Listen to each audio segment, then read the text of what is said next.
Thank you for visiting our channel. Please like, share and subscribe for more exciting food videos. Imagine a perfectly crisp, golden brown exterior giving way to a warm, fluffy potato interior, made even better with a gooey, melted cheese core. That's the magic of potato croquettes, elevated to a whole new level. These aren't just any croquettes, they're a treat that brings comfort and flavor to any table.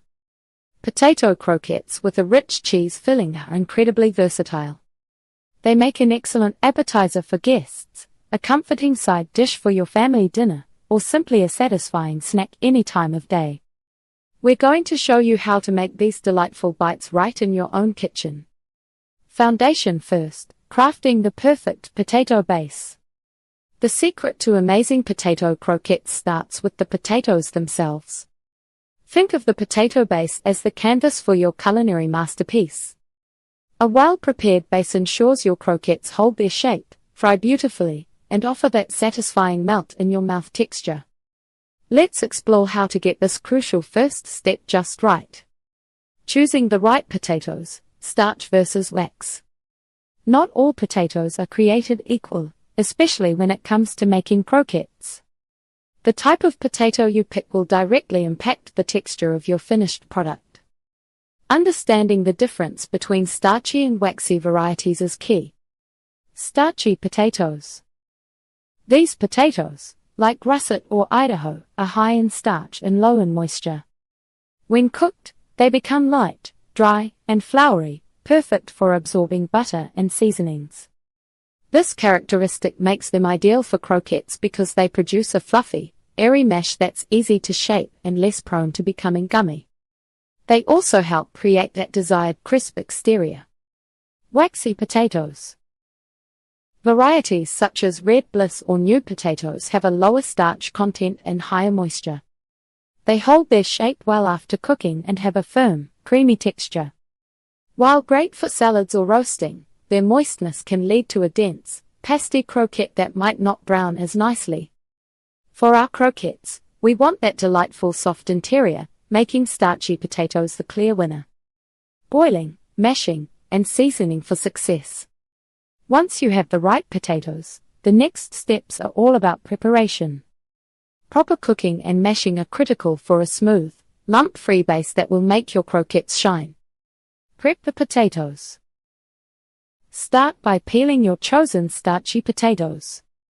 Cut them into even-sized pieces, roughly 1-inch cubes.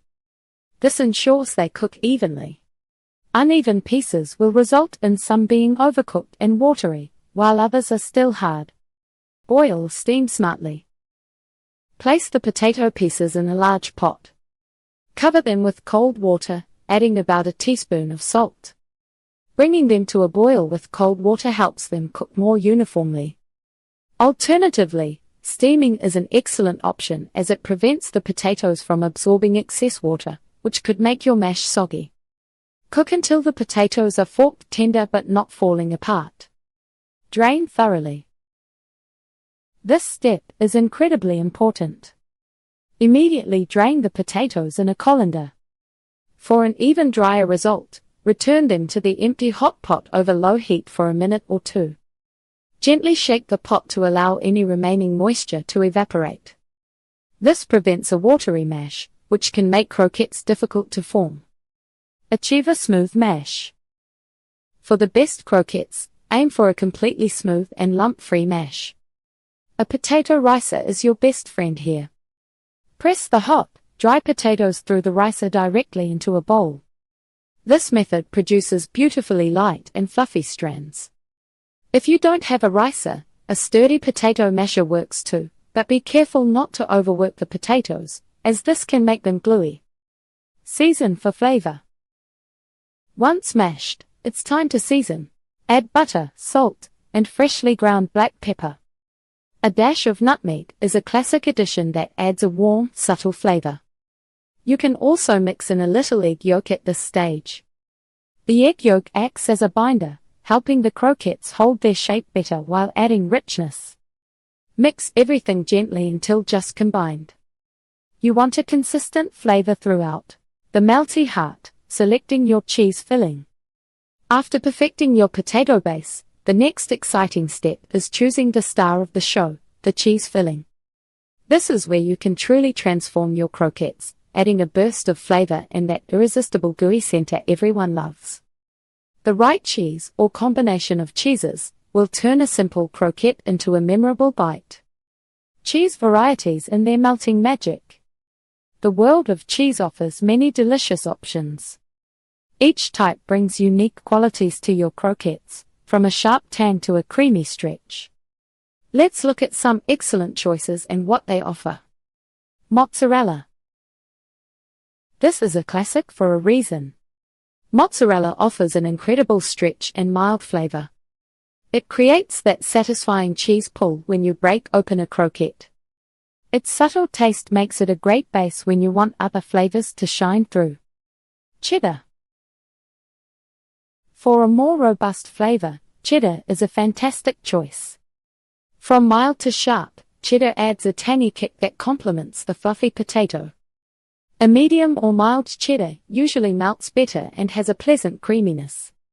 Gruyere.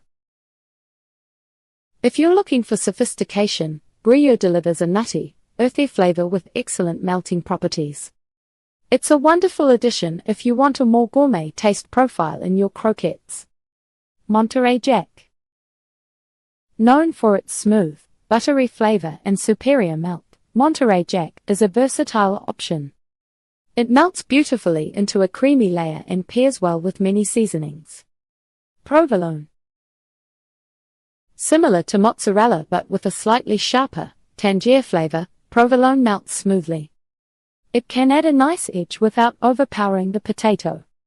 Why not mix and match? Combining cheeses opens up a world of flavor combinations. Imagine 2 parts mozzarella for stretch, 1 part sharp cheddar for tang, and a small amount of Gruyere for depth. This layering of flavors creates a more complex and exciting croquette. Think about the balance you want. Do you prefer a mild, creamy core or something bold and flavorful? Preparing your cheese for stuffing. Once you've picked your cheese or cheeses, proper preparation is key for smooth stuffing and perfect melting. How you cut the cheese makes a big difference in how it behaves during frying. You have a couple of main options for preparing your cheese. Cubing. Cutting the cheese into small, uniform cubes allows for neat placement inside the croquette. This method works well for firm cheeses like cheddar or Gruyere. Uniform cubes help the cheese melt evenly and create a nice pocket of molten goodness. Shredding. For softer cheeses like mozzarella or blends, shredding can be effective. Shredded cheese melts quickly and distributes evenly throughout the center.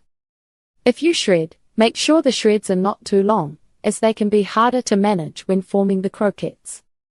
A crucial point to remember is to avoid overfilling your croquettes.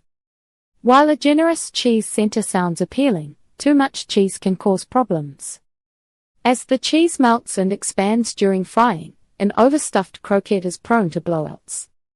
This means the cheese will burst through the potato casing and melt into the frying oil, making a mess and ruining the croquette's shape. A good rule of thumb is to use just enough cheese to create a satisfying core without stretching the potato too thin. Mastering the basics is just the start. Stay tuned for part 2. Thank you for watching. Please remember to like, share and subscribe.